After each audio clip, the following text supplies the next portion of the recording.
Thank you so much for coming to part 2.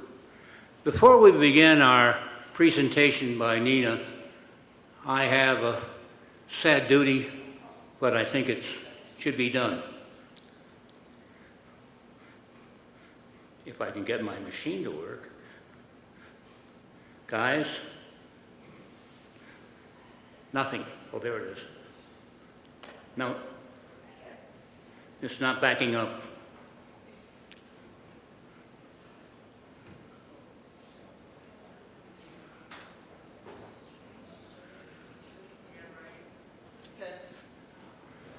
I guess you recognize that the sweet couple, Martin Pearson and his dear partner, Alexa Olson, as you know, passed away this weekend. And I would like to take this time to have a moment of silence for a minute or two. Thank you.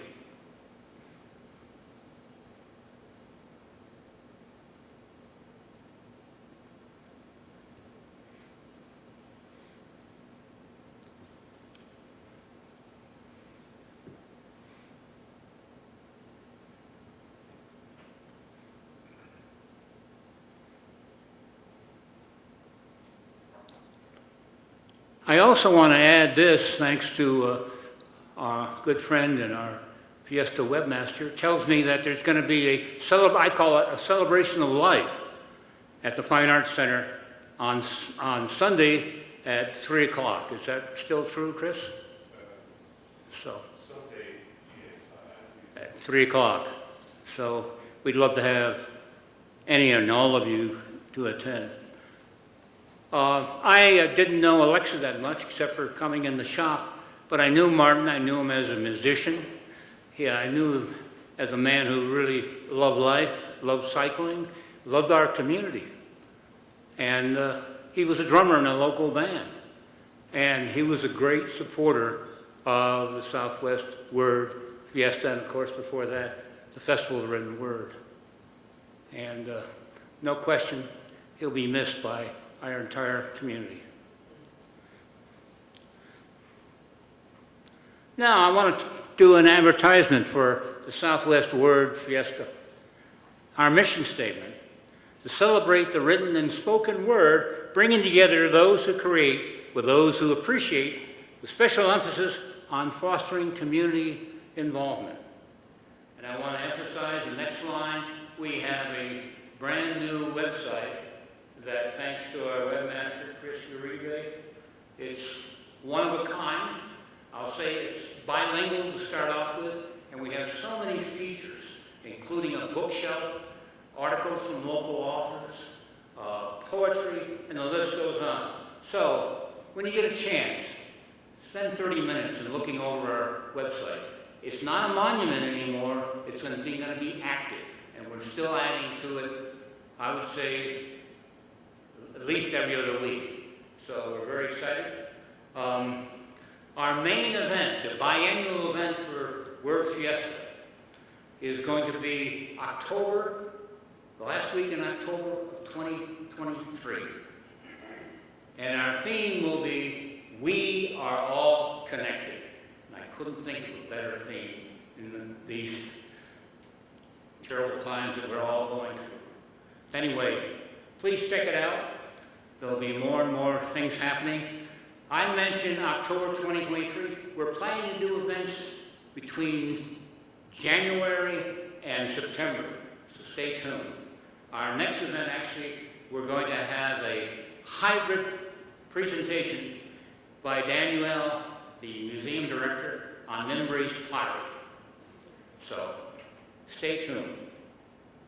And speaking of the website, this is what it looks like, our first page. And you can see in the middle there, a very familiar name, our speaker. And it's a beautiful, wonderful story about Moorish Spain. Certainly would highly recommend just looking at that. On the left-hand side, you will see our good friend Tom Hester, who's sitting there, who reviews books for The Independent. We have Bruce McKinley's articles, and the list goes on. Down below, Frankie DeAndrews, a local author, and up in the upper right-hand column, you'll see that we are supporting the Rotary Blues for Polio, which is Saturday night, starting at 7 o'clock at Whitehall, and the list goes on. So, anyway, tonight, Nina Burleigh. How many of you were there last Thursday night? All right, good. And you made your way to the Global Resource Center. Well, she's a journalist, best-selling author of 7 books, and documentary producer. She has been in residence at WNMU for the last several months. She was born and educated in the Midwest and has been based in Washington, D.C., New York, Paris, Italy. She's traveled and reported extensively in the Middle East and has reported from almost every state in the continental United States. 2 of her magazine articles were dramatic productions, and she was an executive producer on a documentary series about Ghislaine Maxwell and a Peacock documentary on Prince Andrew. Her journalism has been published widely. Books reviewed, excerpted, covered in the New York Times, the Wall Street Journal, The Nation, New York Magazine, BBC, ABC, MSNBC, Yahoo, and so many other media outlets.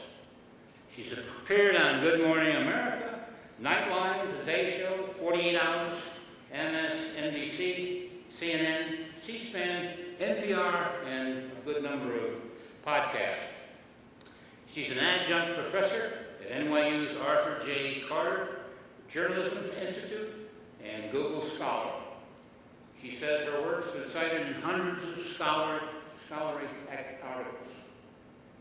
Western New Mexico, of course, sponsored Thursday's night. Tonight is sponsored by Southwest Word Fiesta, which is also supported by WNMU and the town of Silver City, for which we're eternally grateful. We will have a question and answer period afterwards, and we have a number of books for sale sitting on that table, and my good pal from Miller Library, Eric, will be helping you take your money and organizing it. And the deal for tonight is each one will be sold for $10. Just have a check and cash available. And I would be incorrect if I didn't mention one other thing about Nina. Since I was a subscriber to Newsweek magazine before they went totally virtual, and then now they're back with the print. But she was a senior national correspondent for Newsweek. So, as we say, I'm going to show you a few things about journalism and about Nina and her life. She's never seen this.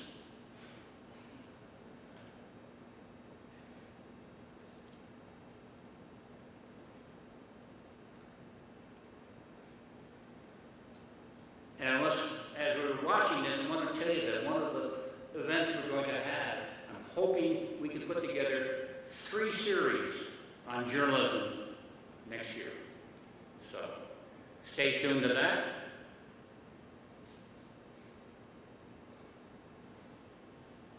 Ain't that the truth?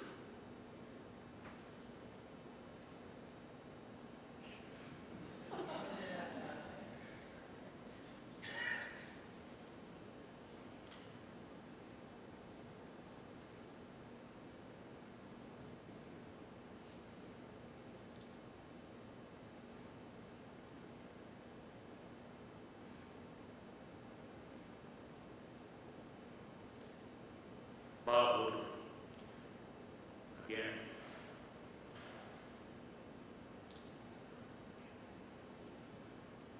And you might recognize the name at the bottom of this. I have no idea where it came from, but it was on Google Images.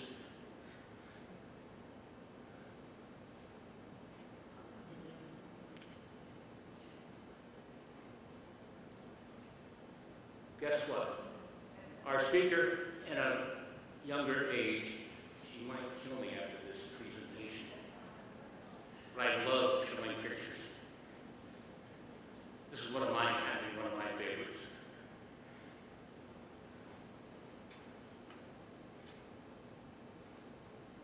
A more current one, and this I think is just terrific too. It shows this great personality of the speaker that we have. And of course this and that. And you might recognize the woman in the picture. I'm not sure who the guy is on the right. And of course, I have to end with this picture of someone we all preciously adore. So, with that, here are some of her books.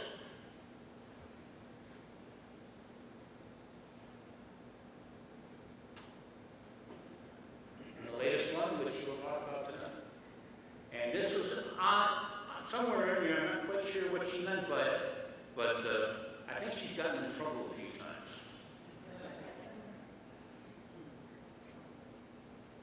And last but not least, tomorrow, 10:30, Candace, is that still correct?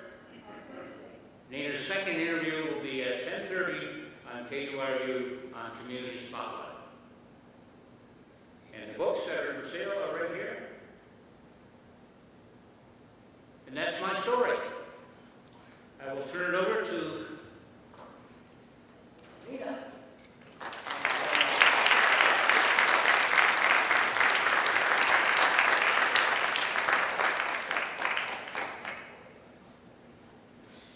Okay, well, thank you for that, Ted. I'm not going to have to haunt my funeral now because that was a terrific overview. I don't know where you got all those pictures, but I'm going to have to clean out the web pretty soon. And nothing disappears from the web, I guess. So, all right, first I'd like to say thank you to Dr. Shepard and Valerie Plain and Dr. Crocker, who I saw here somewhere, for inviting me to come to this amazing institution and town and beautiful part of the country. I've just really fallen in love with it, and I've met some wonderful people here. Some of them are here, and I hate to leave. And in fact, I'll make my way back soon. Secondly, I'd like to make sure that everybody here knows that you can always, if you have any questions, or if you have children who are interested in journalism, or people who are interested in writing, I'm a big supporter of my profession and encouraging young people to get into it, or encouraging people who are in it to stay in it.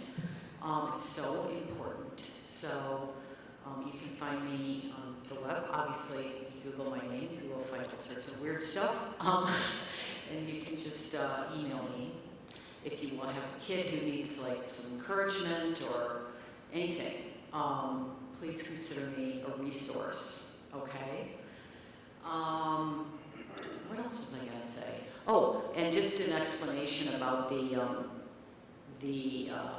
gentleman peeing on the sideboard and going back to the table. It took me a minute to remember what that was from. It's from a book I wrote about James Smithson and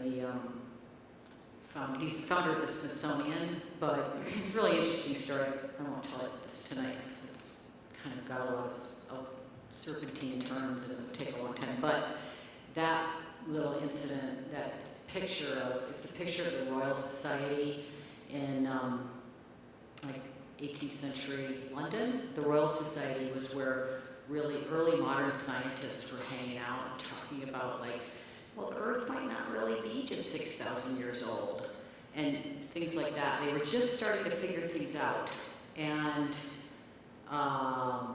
it was a pretty primitive world in some ways. that they were coming out of, idea-wise, but also that that image. I love that image of them eating, and they wouldn't want to go to they wouldn't want to leave the room because they didn't want to leave these amazing lectures that they were listening to. So I won't ask you guys to do that here, but bathroom's right there. So with that as preamble, I guess I'll just start by saying my interest in, let me go back to the cover for a second.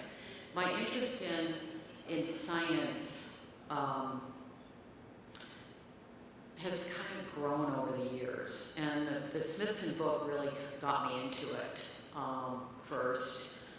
That was a commissioned book. The editor said, "It sounds like an interesting story, you should look into it." And it was, and I got really fascinated with the way that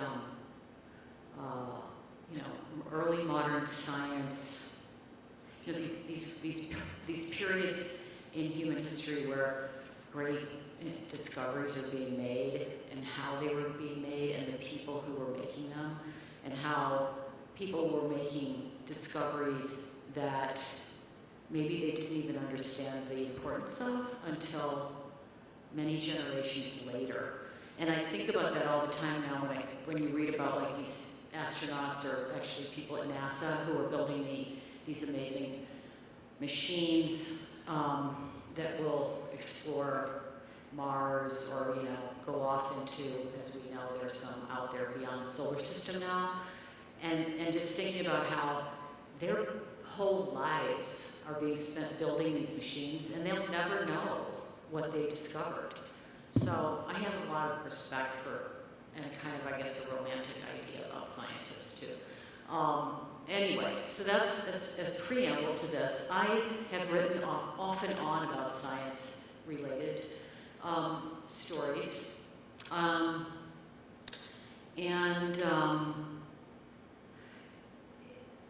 wasn't going to write about the pandemic, and I was not. In fact, he mentioned Newsweek. That's right, I did work for Newsweek for a few years, well, the Trump years, from 15 to 20. But by 20, the company was again hitting big skids financially.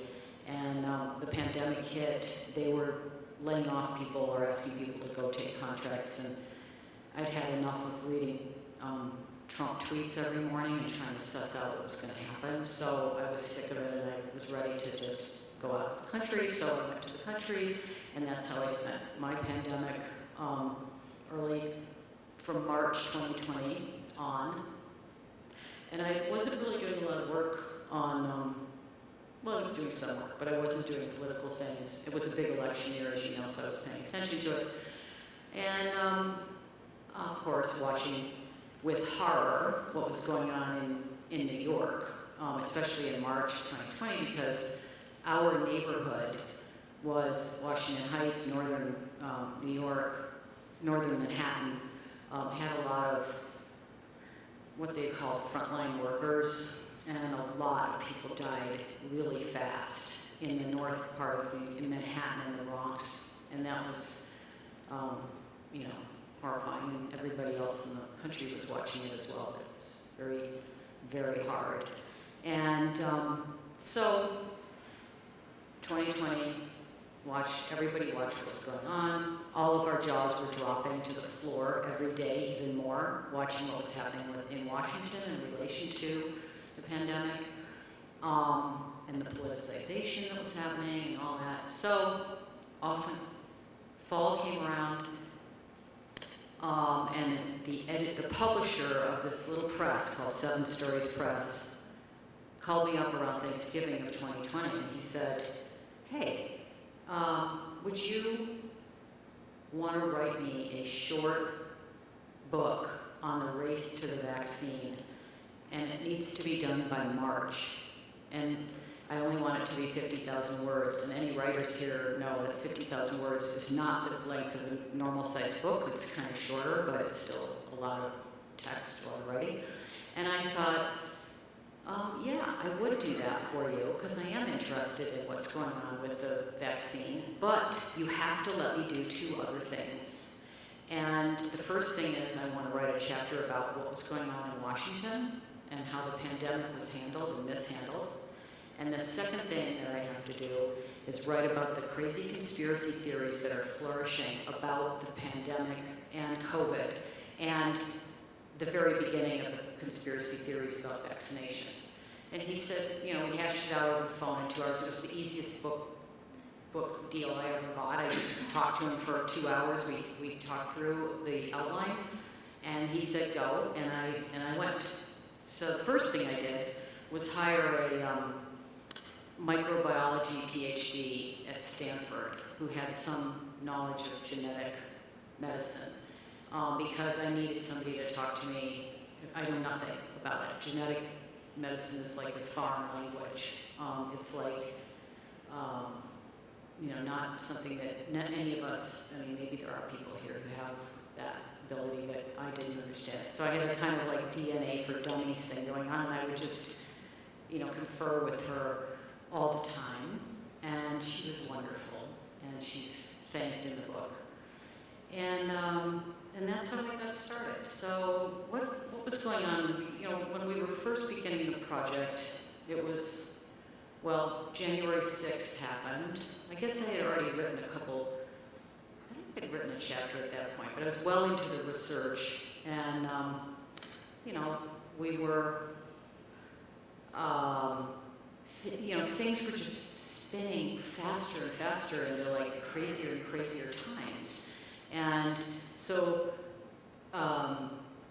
Vivian, my assistant, and I, we would just like share information back and forth. And we were, because I was going over a lot of things that had happened in the early part of the pandemic with Washington, with Trump, and with the politicization of the pandemic, she said, at one point she said, oh my God, it's like we're being pelted with WTFs all over again. And that's actually what it felt like. I mean, it was, because we went back over a lot of these things, I'm like, God, yeah, I remember that happened. That was insane. Like, they actually said that. So, anyway, so with that, I have a little slideshow for you, and stop me if you have any questions, I guess, or we can actually, I'll take questions at the end. You'll remember some of these events. So the first chapter, I start my book in that moment of being pelted with WTFs, where you're just like, what? Did he just do that? So this thing here, this moment is where he made a personal visit to the CDC in Atlanta. I don't know, it was a couple weeks into where, you know, we were all starting to go, oh no, they're running out of hand sanitizer. And we all thought we needed hand sanitizer because the scientists hadn't figured out yet that really what you really needed were masks because it's airborne. That was still kind of an uncertain matter. So they're all in there with no masks, and I'm sure the reporters were too. And he was bragging about how much hand sanitizer they had at the CDC. Like, look how much there is here. And you're like, no kidding, you're in a biosafety level lab. But more what that moment was, the memorable moment, was when he said, a reporter asked him about the cruise ship and whether they were going to allow the passengers who were sick to get off. Remember that? When they were all out there floating around, we didn't know what to do. And he said, well, I like my numbers low. And that's when you were like, oh my God, like this is the person who's going to be running the show here. This is going to be an interesting ride. So that was that moment. I call the first chapter Smash the State. Why? Because, well, let me back up a second. Before I get to Smash the State, the title of the chapter is Smash the State. But just to go back to this for a second, the two men flanking him. You remember these guys? Alex Azar, HHS, is the guy with the darker beard, and the guy who looks like a 19th century preacher is Redfield, Dr. Redfield. And then the other guy's an actual scientist with the tie. He's trying to explain something that the president has just said that is not true. He's trying to correct it, and that's what was going on. He was really in the hot seat. But one of the things I came to understand about the response to the public health situation at that time was that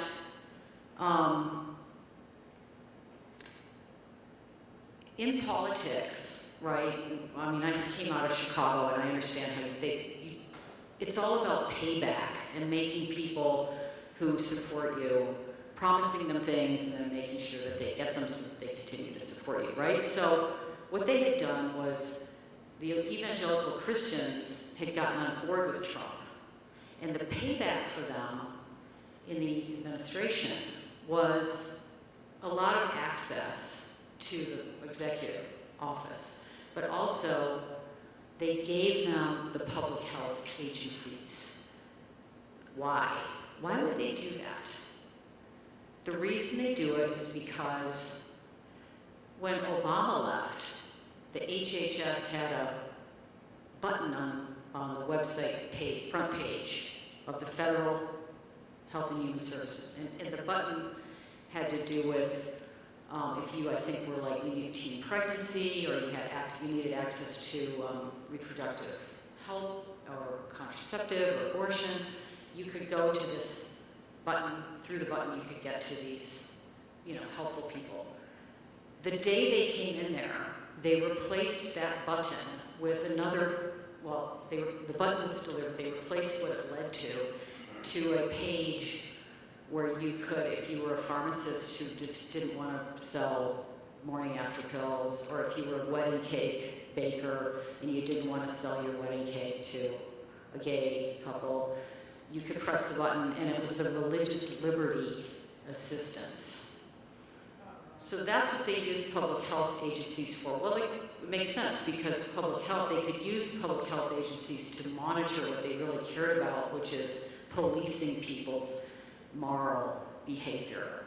And so that's what they did. So that's why you have, and people didn't really understand this, and I didn't either. Alex Azar, hardcore evangelical, in charge of HHS, which is in charge of CDC, Redfield, hardcore evangelical, who got it, and Birx, also a hardcore evangelical. Now that doesn't mean that Dr. Redfield and Dr. Birx weren't medical doctors. They were. They got into the business, though, of going after AIDS. And why did they get so interested in AIDS? Well, you know why they did. So those are the people that he had in charge, and their eyeballs were not on pandemic preparedness. In fact, they had let attrition happen in the CDC, so a lot of the people in the outside of the government pandemic preparedness community, who were really prepared in January with a lot of things that they needed the government to do and know, they didn't know who to email or to communicate with, because there wasn't this interface anymore, because all of their people had gone. I mean, there were still people in the CDC, like Hijacking, they made a movie out of it and so on. But basically, they had let it drift away in exchange, in trade for this other stuff that they were concerned about. So that's the CDC. And this is, the laying on of hands. I just like that picture, because he's a germaphobe, and they're all touching him, and he's pretending he's praying to God. And of course, that's Michael Cohen in the back, and Omarosa, and they've all turned on him, and he's still there. So that's one pillar of the Trump administration. That was the evangelical Christian power. The other pillar that had a lot to do with how the pandemic was handled had to do with the money bags, the hardcore NBA vulture capitalist people that were around them, that came in with him, who supported him for the reasons that they support him to this day, that movement, which is deregulation and no taxes and unfettered capitalism. So I like this picture. If you guys read the other, you saw me, I used this before. So there's, Michelangelo's God handing money off to. And So yeah, the fat cats, extreme free marketeers, you know, Jared Kushner's friends, MBA people, Silicon Valley magnates, and they were really regarding this event, this disaster. This is one of the fat cats who financed Bannon. Does anybody know who this guy is? Robert Mercer. You can look him up later if you want to. He's one of the people who put up a lot of cash for Steve Bannon to get Trump going. And their goal, like the Koch brothers and these other guys, is really smash the state, which is something that Bannon likes to talk about. So what did they do? How did they respond to the pandemic? Well, they responded to it in chaos, opportunity. And to this day, the Inspector General of all of the federal agencies are still, they belong to an organization, they formed an organization called the Pandemic Response Accountability Committee, or I can't remember what the C stands for, PRAC. And they're, right, you know, to this day, still rounding up these people who just defrauded the hell out of the government. And a lot of them were just ripping off the loan programs. But a lot of the stuff was coming from within the administration. They were giving these incredible contracts to people, and people who were not able to handle certain things made off with billions of dollars. Mistakes were made. Kushner had the fake air bridge. Remember the air bridge thing where they were going to bring masks over? I can see everybody going, oh yeah, I want to remember all this.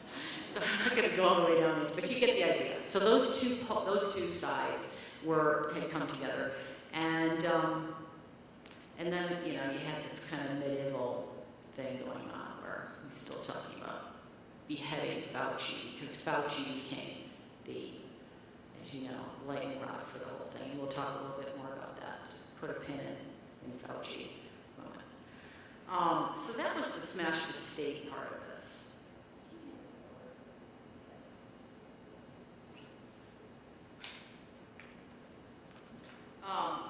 So then I got to the vaccine chapters, and the history of the vaccine is absolutely fascinating. History of vaccines is absolutely fascinating. Does anybody here know what the first vaccine was? Smallpox. Yes, cowpox, smallpox. But it was only really 300 some years ago that human beings figured out this way of protecting ourselves from scourges that have wiped out humanity, wiped out human beings for eons, or for as long as we've been around. I don't know if eons is right. Yeah, so the idea with the cowpox was, you know, smallpox ravaged people all over the world. They had many, many pandemics of it, and it was very common. But what was also common was among milkmaids, they would get this rash on their hands if they were milking cows, and then if they had that rash, if they had it when smallpox went around, they didn't get it, or they didn't get a very bad case of it. So around the late 1700s, a country doctor in England figured this out. And by the way, the Turks already knew this. This was already happening in Ottoman countries. They understood if you take a tiny little bit of it's so gross, and they just take a tiny bit of like an actual pox,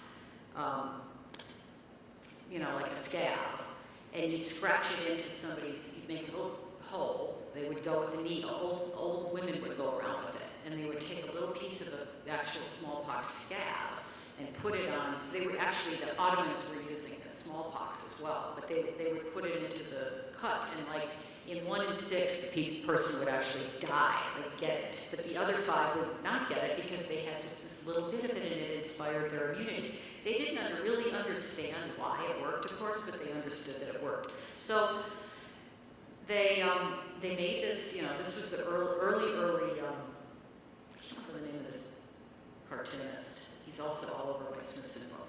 Gilroy, I think. So, but as with now, with vaccines, there's always, people are like, what is this? And so they would have these vaccine parties in England, and people were starting to get them. And here you have this, he's made this cartoon of people who are like, yeah, I'm going to put cowpox on me and I'm going to turn into a cow. And that's his funny little cartoon.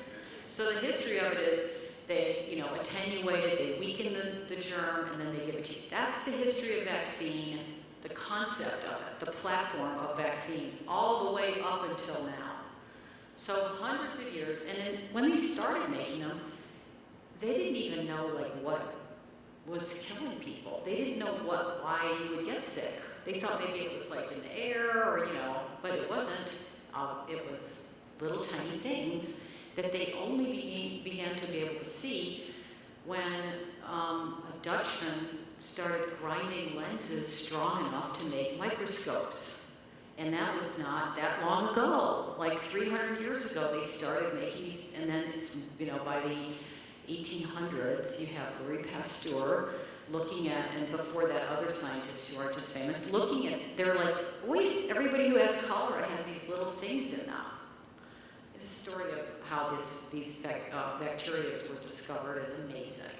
And they're looking and they're like, wait a minute, what is that? Well, that's how they died of cholera. So they started to understand germs only a couple hundred years ago. And I'm saying that it's only a couple hundred years ago. I'm trying to make you think about how, and this is what fascinates me about this, how short a time it is that we have been able to protect ourselves from scourges that wiped out millions and hundreds of millions of our ancestors over and over again. And, vaccines were developed. They started developing more vaccines against other things in the late 1800s. Now they were developing yellow fever vaccines. Oh, the word, when you hear somebody say, don't be a guinea pig, or I don't want to be a guinea pig, that actually comes from a vaccine experiment that they did, I think, with yellow fever, where they actually killed tens of thousands of guinea pigs. So that's pretty big where the guinea pigs come from. But it's only been, up until, the 1920s, really, that you would have, since the 1920s, now, our generation, we have so many vaccines that we don't even know the names of the things that were killing children or really making them sick, that our grandparents or great-grandparents would have been very familiar with, and they would have known death in their own houses of children. They would have remembered, parents would have seen their children cough themselves to death of diphtheria, which we can't even pronounce now, right? So just keep that in mind as we go forward, because it's such an amazing thing that these advances have been made rapidly, and we're very spoiled by them. So there was some resistance. Hold on a second, I've got to go back to my notes. I didn't print them out very badly.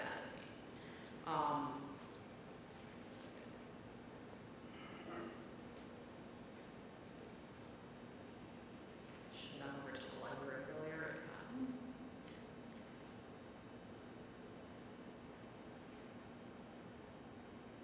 All right. So the one thing the Trump administration did do right was that they poured money into pharma, to big pharma, to rapidly make the mRNA vaccine. Now, the mRNA vaccine, the mRNA platform was known to a lot of, it was known in the industry. They were working with it for some 20 years before they started making a vaccine. But the pharma companies only make money on really expensive cancer drugs and things like that. They don't make money on vaccines. So they weren't experimenting with them. There's high liability problem with the vaccine rollouts, liability, but there's also, you only get one once, so you're not going to make a lot of money. So they already knew that this mRNA platform could do certain things, but they were not testing it. So, the administration, to its credit, poured money in, and they rapidly made this vaccine. And it's amazing because, again, genetic science, we knew that people at NIH knew just a few weeks after the Chinese sent over their genetic map of COVID, or the map of the gene COVID, the genetic makeup, they knew 2 weeks after, how to make this vaccine. And it's amazing because, first of all, how quickly they could do it, but also because they're not using an attenuated virus, or they're using something that's completely new, synthetic, and it's safe. And we'll talk a little bit more about the response to the safety issue. So it's a major medical landmark. And I know, how many of you have friends that know people who will not take the vaccine because they think it's going to mess with their DNA? It's a lot of people. A third of the population. A third of the population in this country, we all have access to this vaccine that billions of people on the planet would like to have access to. And we have a third of our population saying, I'm going to DIY this. I'll figure it out. It's going to mess with my DNA. And I just put this up here because this actually came out very recently, these stories. And I understood it from having done this work with my assistant, exactly what a landmark it is. But as you can see, now that they've opened this box and understand what it does, it's amazing what's going to happen. They're making vaccines to treat cancer. They're pancreatic cancer vaccine trials. I have a family, like a lot of family history in pancreatic cancer, that's deadly. They've not known what to do about it. And then the flu vaccine that will last for years. I just went and got mine. I don't want to keep going down Walgreens and getting that thing every year.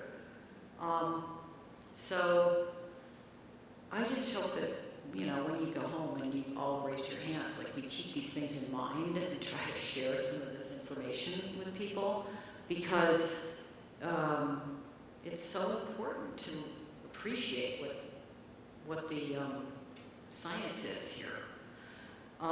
So we had this amazing advance was made available to us in 2021, and it rolled out. And what happened? Well, I think maybe there's Bill Gates put some microchips in it to track me. I don't think I want to do this. It's going to mess with my DNA. A lot of conspiracy theories about the vaccine, about the virus itself, were proliferating at this time. And when the pandemic started, I had to read this in grad school long ago in English, and I pulled it off the shelf and I reread it. And it's really amazing how we have advanced so far technologically, but the human mind and the human instinct to go for answers that are, well, maybe it was that comet, or maybe I can take ivermectin, dewormer, because my friends told me it was pretty, that worked pretty good. And if you read this book, it's amazing how similar, they thought, well, astrology, they pinned toads to their clothes, like a dead toad, to keep the plague away. And, it's fascinating. So I hired my son's best friend, my son's 20 now, and his best friend, they'd spent their whole life, teenage years on the internet. They did a lot of gaming, but they also really knew how to find weird stuff on the internet. And they're also, I talked about this at the last talk, that generation is actually really good at sussing out, I don't want to say bullshit, but really not, crap. Okay, bullshit. They are really good at looking at the web and going, that's sketchy. That's what my son will say. That's a sketchy website. So I hired this kid, and he basically wrote me a chapter and verse on kind of what the big conspiracy theories were. And I called the chapter Stranger Things after the TV show. And, one of them is, has anybody heard of this? The Great Reset. Do you hear conservatives talking about this ever, or anti-vaxxers? No? Yes? Okay, so what this is from, this page, is from the World Economic Forum. These guys are tone deaf about what they're going to set off, and they actually before, beginning, I think early on in the pandemic, they were talking, well, not in the pandemic, but right before the pandemic, they started talking about how, we need a great reset. We need to redo, get kind of neoliberal economics back up and running globally. And we're going to do a great reset. And Prince Charles would talk about it, and it's just a slogan that they use. Well, the conspiracy theorists took hold of that. And they were like, okay, global elites, pandemic, great reset. They're going to get rid of some of us, maybe 80%. I've actually heard people saying this. We're going to get, the elites want to get rid of 80% of the population with the Kung flu so that they can survive on this planet because there are too many of us. So that was one of the conspiracy theories. And then there's this, of course, this is just Bill Gates, everybody knows, the microchips in the vaccine, Illuminati stuff, and it just proliferated. And it was proliferating in 2020 and early 21. I'll get to this one in a second, but just to say, at that point, I thought, okay, we're in a pandemic, and we're in a panicky period, and people are going to come around. These conspiracy theories about COVID are going to subside, and the Great Reset is not going to be an issue, and people will come around to the vaccine because they'll see their friends are not getting sick.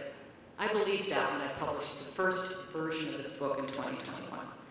The one theory that I thought was that my young assistant had presented to me as part of this list of crazy theories, the one that I thought wasn't quite crazy was this lab leak theory.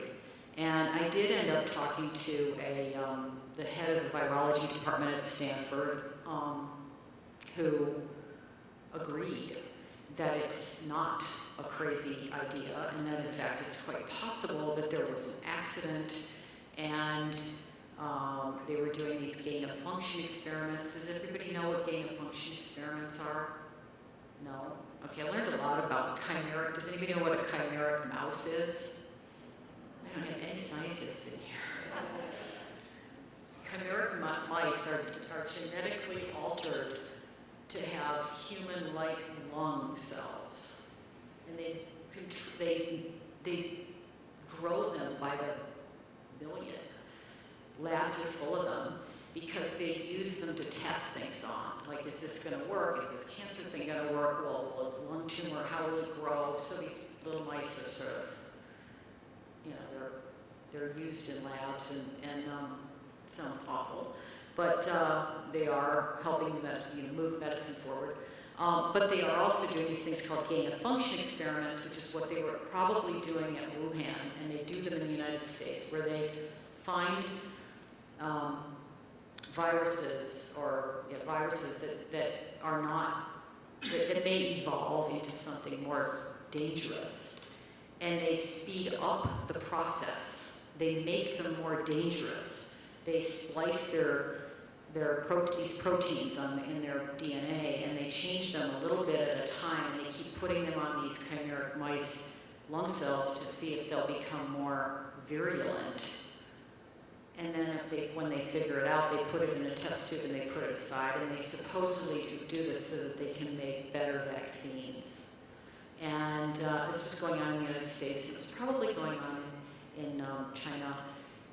And there's a long story about how the Chinese were racing to get up to speed on biotech, and they built these labs too quickly, and there was not a lot of, the safety level wasn't what it should have been.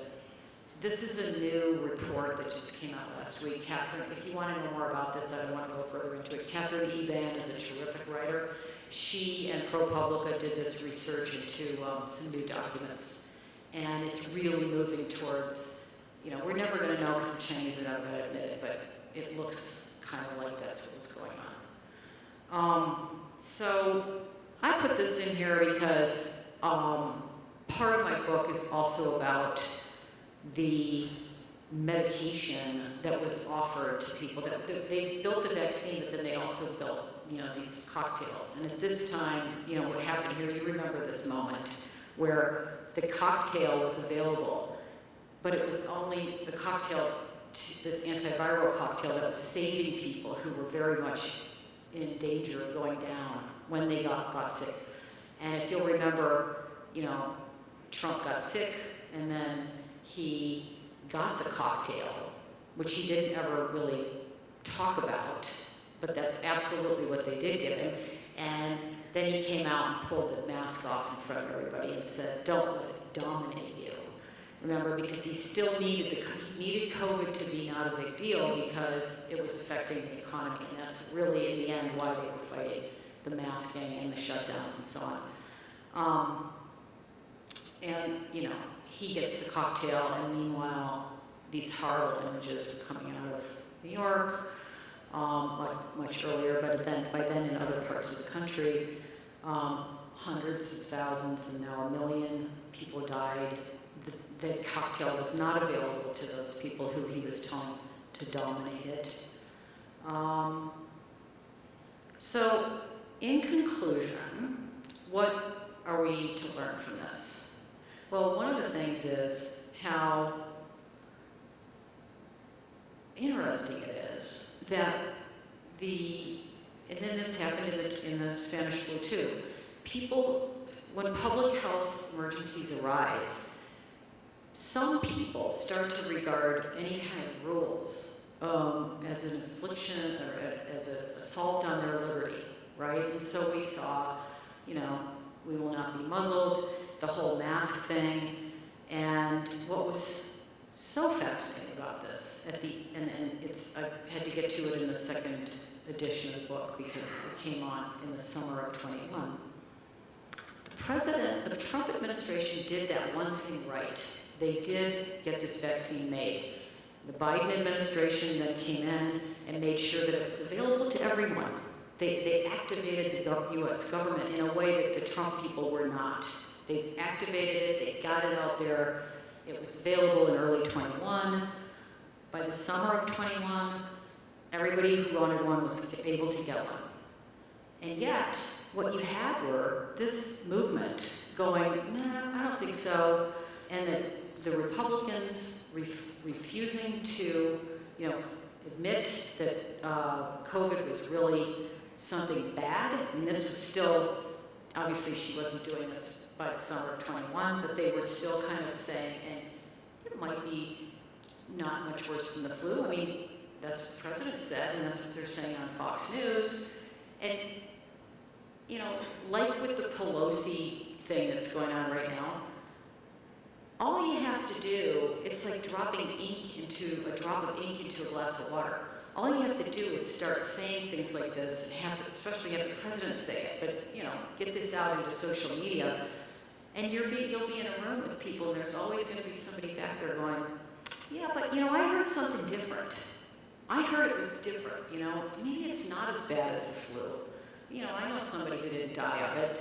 And so what was happening was in the Republican circles, they, I think, were first of all, they were guided by their people. They're not leading, they're just following their people who were low information on it. But also they really didn't want the thing to work out.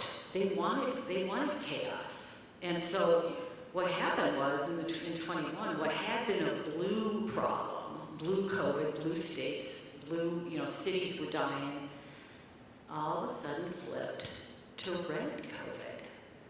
And you had all these people dying unnecessarily in the Sun Belt or, wherever they were not taking the vaccine. And in the end, what you got here is, and I don't know, has anybody ever heard of Naomi Oreskes and the Merchants of Doubt? It's a terrific book. It's older now, but it's sort of the Bible on the way that corporations, in her case, this is what's going on, corporations used fake science, or they would bring in real scientists to say, well, cigarettes, they might not really kill you. You could just, they'd always trot one person out, or with climate change, and that's what this is about.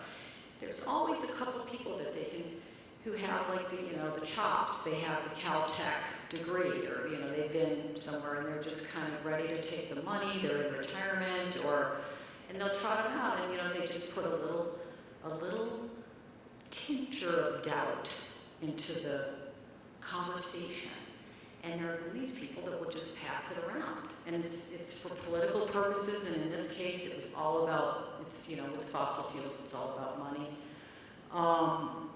So, I'll just end this with, I hope, I had hoped in the beginning of the pandemic that I imagined that, as we all sat there at home, and kind of worried about what was going on, just terrified of what was going to happen, but also realizing how completely connected we were. I started traveling in the summer of 20, actually. I really got going early. I had to do something. I went to the Midwest, and then I started traveling to other parts of the world in the fall of 21.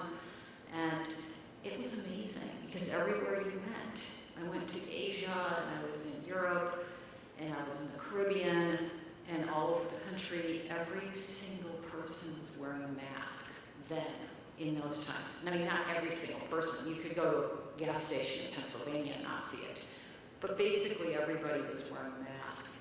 And our shared vulnerability, that's the lesson that I thought we would take away from this in my naive, Midwestern Pollyanna-ish way of looking at the world.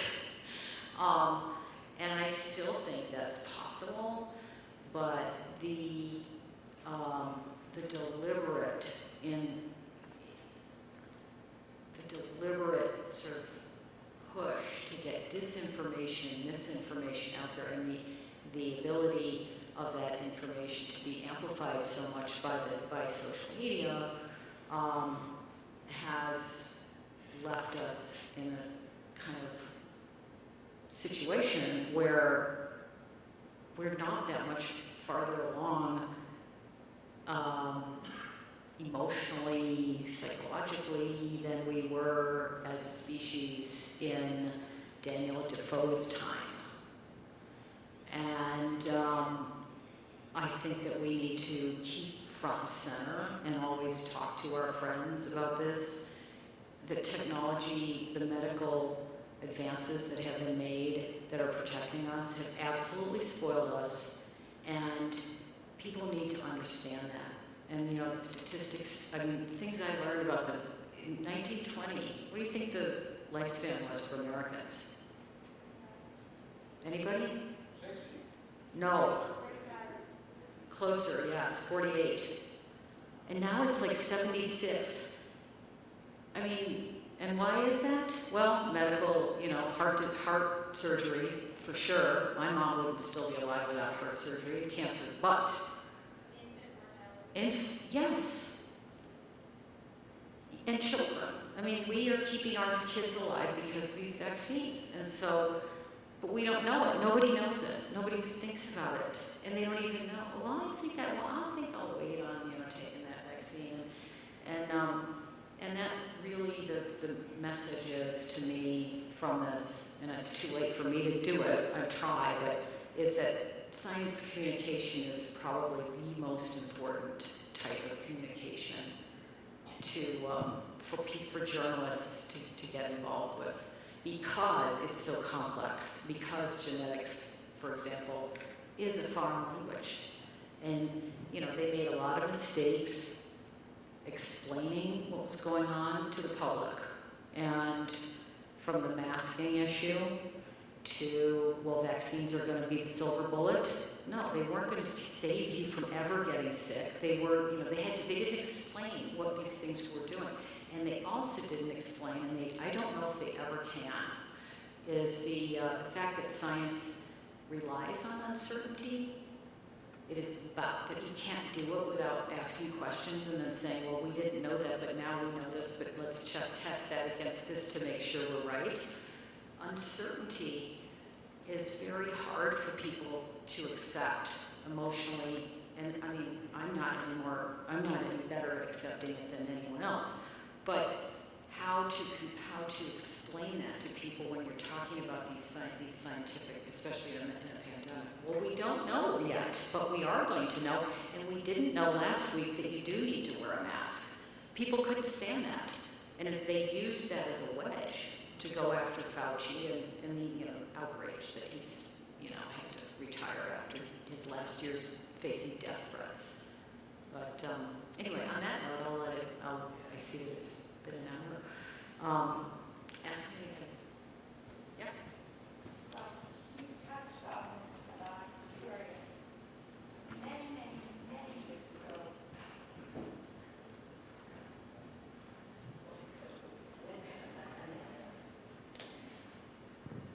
yes, you've touched on this, but I would like more elaboration if possible, because it puzzles me. Many years ago when I was a child, there was the polio terror. Yep. And the only thing that scared Americans more than polio was Russia. Mm-hmm. And out of heaven comes the Salk vaccine. And I don't know, I'm sure some people did this, but it was not like today.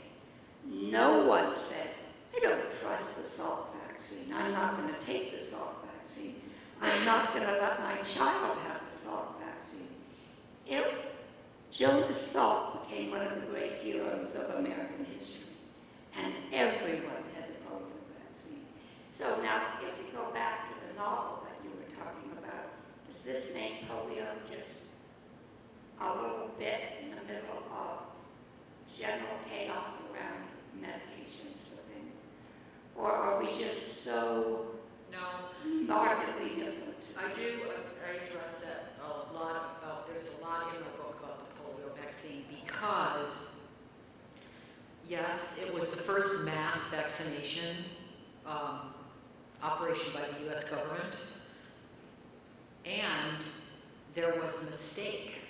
And it actually could be the basis for some of the anti-vaxxer activities to this day. One of the Western companies that was mass producing it, California company, made a mistake in their filtration system, and live virus got through. And they injected children with live virus, and I don't know how many of them died, not under 100, but a lot of kids were paralyzed, and it was horrifying. And Marvin Belli, I don't know how to pronounce his name, he became a major Hollywood attorney, but he was the attorney on that case for the plaintiffs. And that case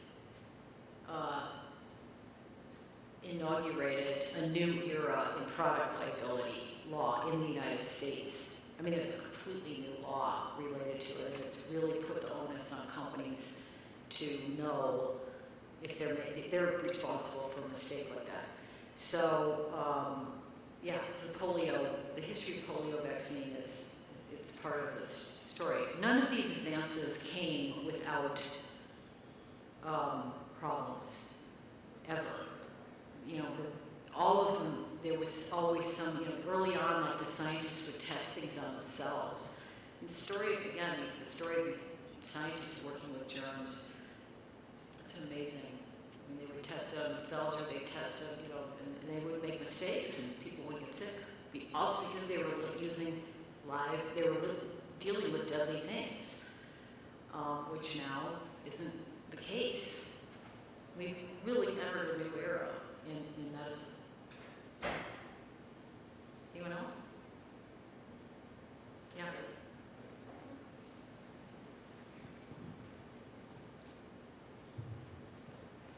While you were working on this book, what surprised you most? It mostly sounds like you found what you expected to find.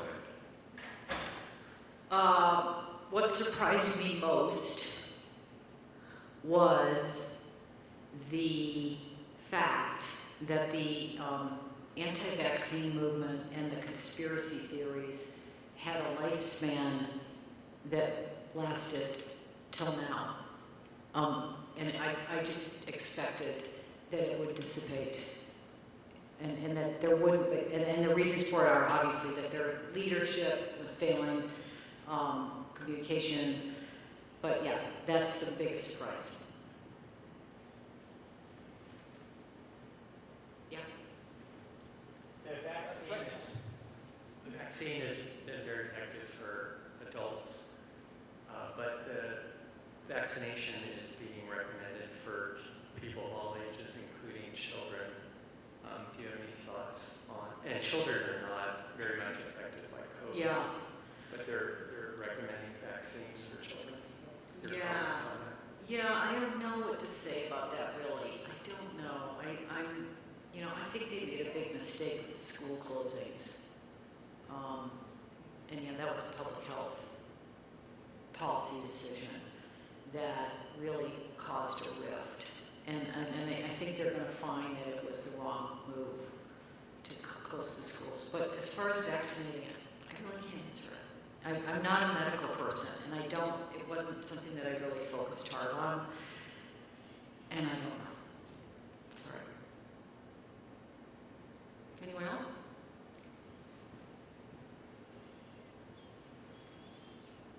Since you indicate that the theories of conspiracy, etc., are emotional and as old as Defoe, etc., what role can traditional journalism play in countering those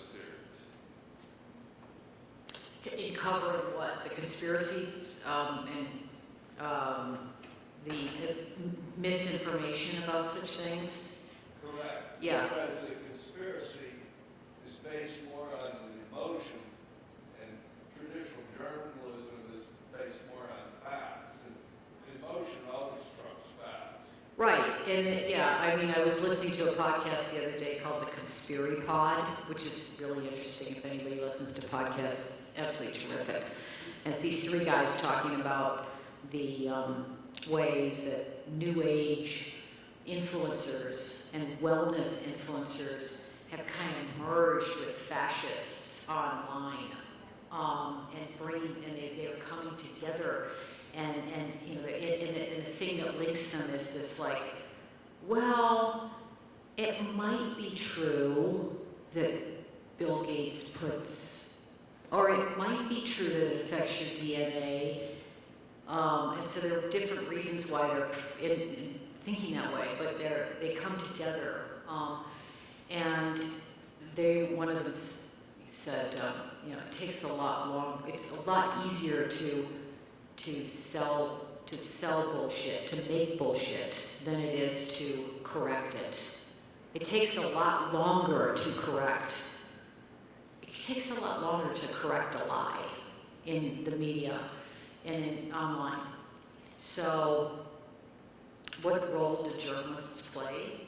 Well, you can see that journalists are writing about this all the time. If you're reading, you're aware of it. They were writing all the time about, no, actually, here's why Bill Gates did not put microchips in it, because the needles aren't big enough to hold a microchip. There's no needle. There's no microchip small enough to fit the needle. Stuff like that. They put the facts out there. But, it's not easy to do that if there's no police officer or no no traffic cop on information being spread around, and there isn't in the digital, on social media platforms. And now there's even less with Elon Musk taking away, like Twitter. I mean, for a while, Twitter safety would put up like, this is not true under a tweet, or CNN, you can sometimes see like, well, this person said this, and then in parentheses, it's not true, which we never used to do as journalists. You never did that, but now we do because it's some of this and misinformation is deadly. I mean, anyway, I hope that answers your question. Does it? No? Well, give me a follow-up if you want to. With the avalanche of misinformation that started right after Trump got elected, with the infamous news conference where they debated the Crowd size. The crowd size. So Because this whole, your eyes do not, your Right. eyes are not, it's So this the whole big notion- brother's eyes that you need to look through. right. So this whole notion of this quantum misinformation just cascaded over America. I mean, what do you make out of that in relationship to the pandemic? I mean, are there parallels? Are they intertwined? Well, one of the experts that I talked to about that exact thing, she called herself an expert in infodemics, an infodemic expert, and a misinfodemic, I guess, can happen too. I mean, the pandemic happened, came along, and it was just one of those things that happened, and then information about it. Again, you have to hope that the next generation is, because we've gone through this gargantuan change in our technology and the amount of information that we have access to, and there are a lot of people in our generation who don't they were like, okay, it must be true, it's in Facebook or something. Whereas the younger people, I think, are not looking at it that way. They are more savvy. I hope that that's true. But I also think that it's going to be, we're going to get there before they start, changing things. So how do I get more savvy? How do you get more savvy? Well, it's not that hard. I mean, there are, McClatchy, Reuters, AP,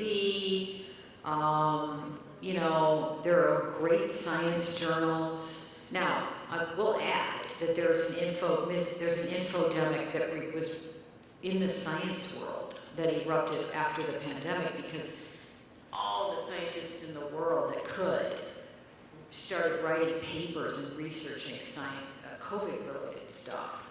And that's been a problem for them because they were publishing, because the public appetite for information is so gigantic, that they were these what they call preprints, these that weren't fully vetted or peer-reviewed, like stuff was just going out into the world, and it wasn't checked by the peers. So there's that too. I mean, science world, I think, is grappling with it.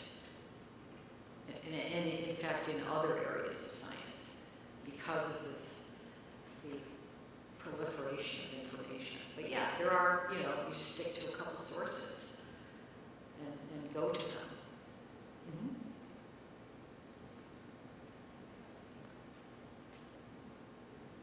I kind of remember reading at a fairly early stage of the pandemic that the city of Seattle followed a protocol on how they were going to handle public information related to the pandemic.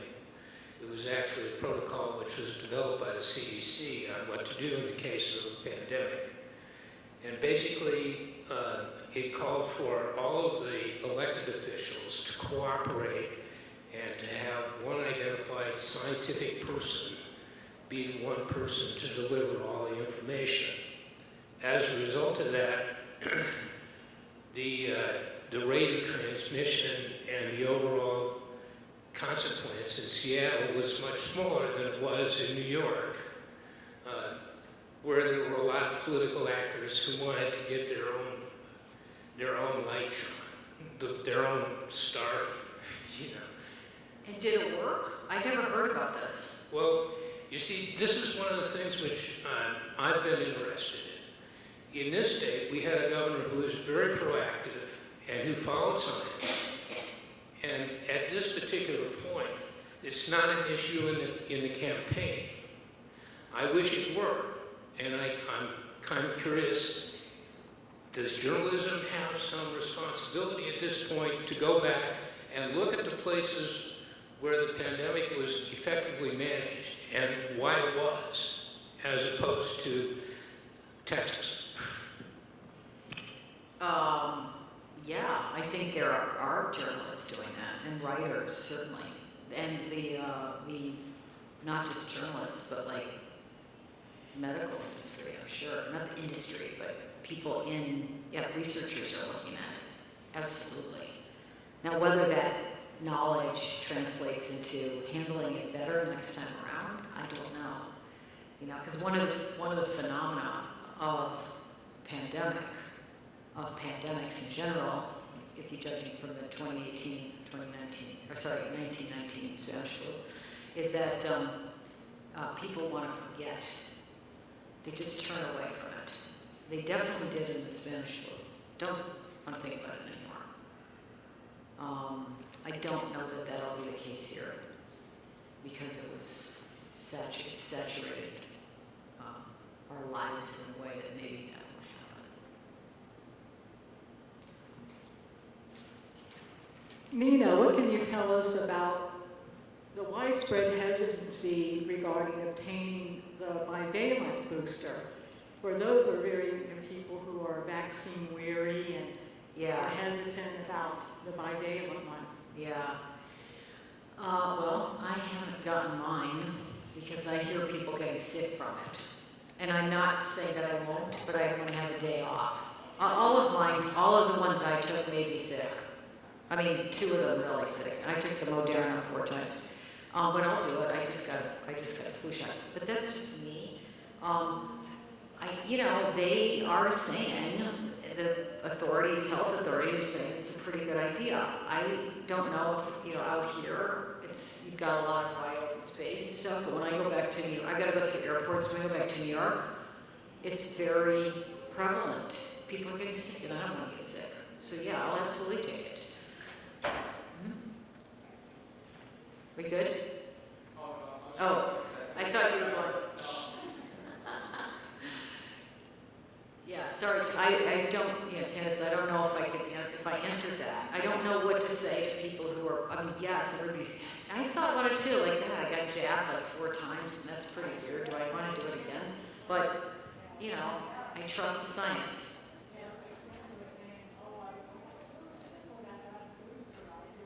Yeah. Yeah, it's drag.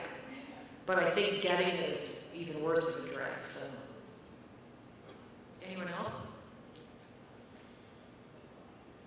Well,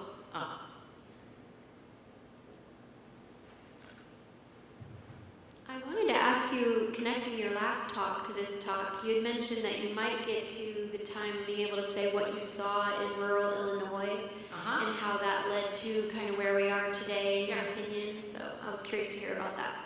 Oh yeah, absolutely. In the 90s, I think. Yeah, well, when I was talking about my career and my moving from Illinois to Washington, I told the audience about this article that I did right before I left Illinois with a photographer. We went down into rural Illinois and really looked at, it started out as a funny story. I had seen all these weird town names that I'd never heard of, like Blood. There's actually a town called Blood, B-L-O-O-D, Illinois. Bone Gap, Birds, like B-I-R-D-S, little tiny towns. But because I had this giant map in my office and I've been looking at it for a couple of years, let's go down and check that out. We went to Metropolis, like Superman's town, down in Cairo, down in the Delta, where the Mississippi and the Mississippi and the Wabash meet. Maybe it's the Ohio. Anyway, whatever. So we went around the country. We went around the state of Illinois, and what we found were all these towns that were basically ghost towns, or like people who were on geriatrics on Social Security, living in bank buildings, heating them with coal stoves, because people had just left these areas behind. And then I went to Washington, and I noticed no one was talking about this. Nobody was talking about boarded up main streets all over in Michigan, where I grew up, like my little town, boarded up. And this was in the early 90s, right? And so, fast forward 2016, nobody's paying attention to them. Honestly, they didn't do, the federal government didn't help them out. Giant, wealth inequality growing, vulture capitalism, taking their factories, yanking them out of places like Youngstown, leaving places behind. Just people are, and so what Trump was talking about, he was talking to those people who were not just them. I mean, he was talking to white, people who were veering into white, not white nationalism, but kind of an affinity for whiteness that they had. But anyway, there was a racial component. But really, they were responding to his claim to be paying attention to their needs. And even though he came from the billionaire class, his friends had been part of the problem. People were just fed up. And so, it's absolutely an issue in this country, and it's an issue to this minute. I don't know that I've been around New Mexico that much to see how many of the towns look like that, but in the Midwest, man, it's the underbelly. It's the very vulnerable underbelly of this country, and it's they've done nothing. The feds have done nothing for them. So I just wanted to say on the other side, Pam and I have talked here, and we both got that last booster, and we slept for a day and a half. That was our side effect. So, totally worth it, in my opinion. yeah, no, I agree. I'm sure it is. I just need to have a day off. And I haven't had a day off where I could just lie down. Weirdly, because I should have, but I've been busy lately. Well, I also wanted to say, as far as the conspiracy theorists and that line of thinking, you've heard how you reason with unreasonable people. And so is there something that you can suggest that we say to someone who is on the opposite wavelength, that isn't confrontational necessarily, but would engage in conversation? On what topic? Say that the vaccine is... Yeah, on that, just that. Yeah.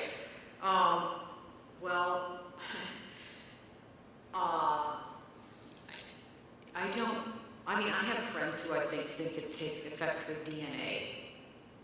And they're like, crunchy. And I've said, that's not true. Absolutely not true. And look, I wrote a book about it, so you can trust me. I'm your friend. I'm not telling you anything. I'm not making this up. But in the broader sense of trust and distrust of experts,